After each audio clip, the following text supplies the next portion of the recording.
আমি নূর নবী শুধু জিকির করি আল্লাহ আল্লাহ। আসসালামু আলাইকুম ভাইজান। আচ্ছা ভাইজান, এভাবে পড়ে আছেন কেন আপনি? বুঝলাম না, কথা বলছেন না কেন? আচ্ছা ভাইয়া, এদিকে আসে তো। আচ্ছা ভাইয়া, এই ছেলেটা এভাবে পড়ে আছে কেন? এ ভাইয়ার হেনার আজকে মৃত্যুবার্ষিক। কি বলো, হ্যানার মৃত্যুবার্ষিক আজকে? কবে মারা গেল হ্যানা? আমি তো জানি না কিছু।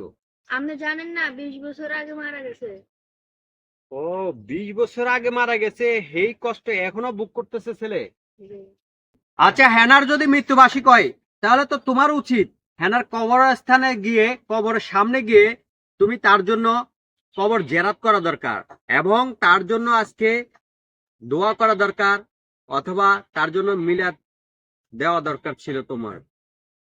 আরে ভাই কি বলছেন? দোয়া করামু কিভাবে? আমার কাছে তো টাকা পয়সা নাই। কিন্তু এই যে সারা জীবন, এই যে আজকে 20টা বছর সে নাইগা, ওই হিসাবে কি তুমি কিছুই টাকা কামাইতে পারো নাই?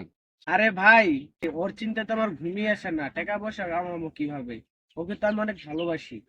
আচ্ছা ভাই, তুমি অনেক ভালোবাসো, কিন্তু এটাকে সত্যিকার ভালোবাসা বলে না।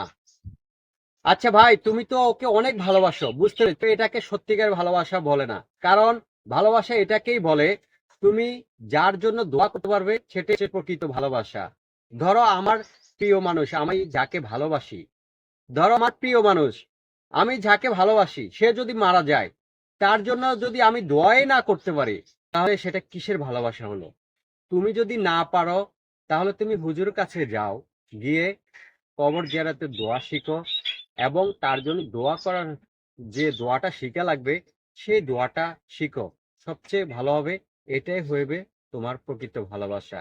কিন্তু এভাবে ওইখানে এখানে তুমি যদি ভাঙ্গে চড়া তার জন্য কাঁদো, এটা কখনো ভালোবাসা হয় না, বরঞ্চ তার আত্মা আরো কষ্ট পাবে।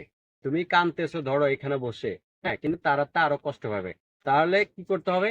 তুমি হুজুর কাছে গিয়ে দোয়া করো, দোয়া শিখে তারপরে হেনার জন্য তুমি দোয়া করবে। যেখানে বসে করবে সেখান থেকেই দোয়া কবুল হয়ে যাবে। তুমি যদি ঘরে বসেও দোয়া করো, নামাজে বসে, তারপরে তোমার দোয়া কবুল হয়ে যাবে।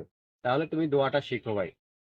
ও, ভাই আপনি অনেক ভালো কথা বলেছেন। এই পরামর্শ যদি আগে আমাকে কেউ দিত, তাহলে আমি আগেই শিখতে পারতাম। আমি এবার চলে গেলাম হুজুরের কাছে শিখতে। আপনাকে অনেক ধন্যবাদ।